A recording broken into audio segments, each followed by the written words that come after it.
बिस्मिल्लाहिर्रहमानिर्रहीम। अस्सलाम वालेकुम वरहमतुल्लाहि वबरकातुहू। नाज़रीन, एक मदरसे का मौलवी था जिसने अपने इलाके के एक मुअज़्ज़ज़ घराने में शादी की थी। शादी करने के बाद वो दोनों मियाँ बीवी बहुत खुशी खुशी ज़िंदगी गुजार रहे थे। वो मौलवी जहाँ भी जाता और अपने दोस्तों के साथ बैठता, अपनी बीवी की बहुत तारीफ़ें करता कि मेरी बीवी बहुत नेक है और मेरा लड़की को पसंद करने वाला फ़ैसला बिल्कुल सही था।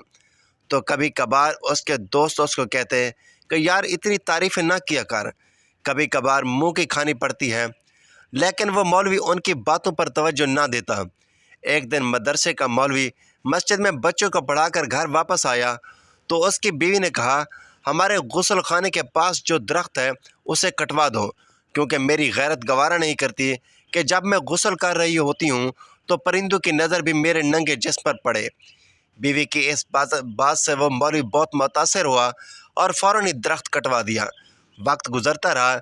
एक दिन वो खिलाफ मामूल अचानक घर आया तो देखा बीवी किसी गैर मर्द के साथ गलत काम में मशगूल थी। मौलवी ने जब अपनी आंखों से ये सब को देखा तो उसे बहुत दुख हुआ और उसे अपने दोस्तों की कही हुई बातें याद आ रही थीं।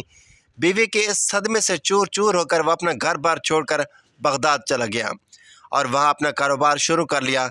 अल्लाह ताला ने उसके कारोबार में खूब बरकत दी और अपने कारोबार की तरक्की की बदौलत वह बगदाद के सरकर्दा शहरियों में शुमार होने लगा। यहाँ तक कि बगदाद के बादशाह तक रसाई भी हासिल कर ली। एक दिन बादशाह के घर में चोरी हो गई। पुलिस ने मुजरिम का सुराख लगाने और पकड़ने की बहुत कोशिश की, लेकिन चोर को पकड़ने में नाकाम रही। उस मौलवी ने देखा कि एक शेख का बादशाह के घर खूब आना जाना है और बादशाह उनकी बहुत ताज़ीम करता है।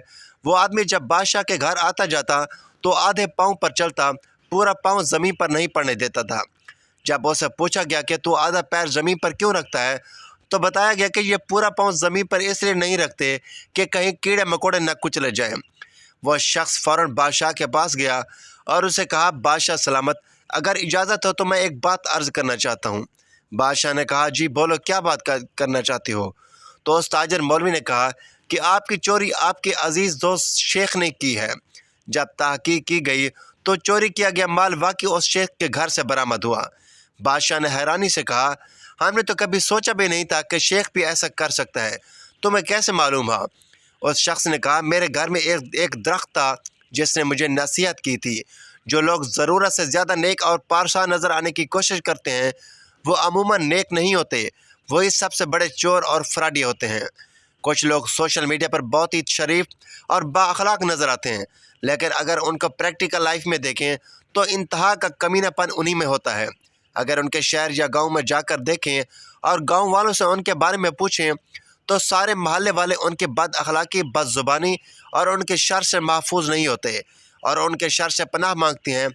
ऐसी दिखावे की ज़िंदगी का क्या फ़ायदा है, जैसे सिर्फ वो लोग फ़ायदा उठाते हैं जो लोग सोशल मीडिया की जीनत बने होते हैं।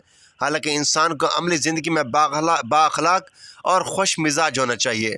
अल्लाह ताला से दुआ है कि अल्लाह ताला हमें ऐसी बीवियाँ अता फरमाए जो हकीकी मानों में नेक, पारसा और बाअमल हों, और ऐसी बीवियों से बचाए जो मुंह पर दिखावा करें नेक और पारसा बनने का और पीठ पीछे पीठ में छुरा घोंपें। नाज़रीन, मेरी आपसे आज़ाना दरख्वास्त है कि ऐसे लोगों पर तवज्जो रखें जो मुंह पर खुशामद और हमारे ख़ास बनने की कोशिश करते हैं, लेकिन पीठ पीछे अपने मफाद में काम कर रहे होते हैं। लिहाजा ऐसे लोगों पर तवज्जो रखें ताकि मुस्तकबिल में किसी नागहानी आफत या नुकसान से बच सकें। इस वीडियो में औरत का पारसा बनना, औरत का दरख्त कटवाना, बादशाह के अजीम दोस्त शेख का आधे पैर पर ज़मीन पर रखना, ये सब उन लोगों का नाटक और दिखावा था जो हमसे सीधे साधे लोगों के लिए एक बहुत बड़ा सबक है। नाज़रीन, वीडियो अच्छी लगी हो तो वीडियो को लाइक करें, शेयर करें, चैनल को सब्सक्राइब करें ताकि हर आने वाले इस तरह की मालूमाती वीडियो सबसे पहले आप तक पहुँचे। तो नाज़रीन, अगले वीडियो तक के लिए इजाज़त दीजिए। अल्लाह हाफिज़।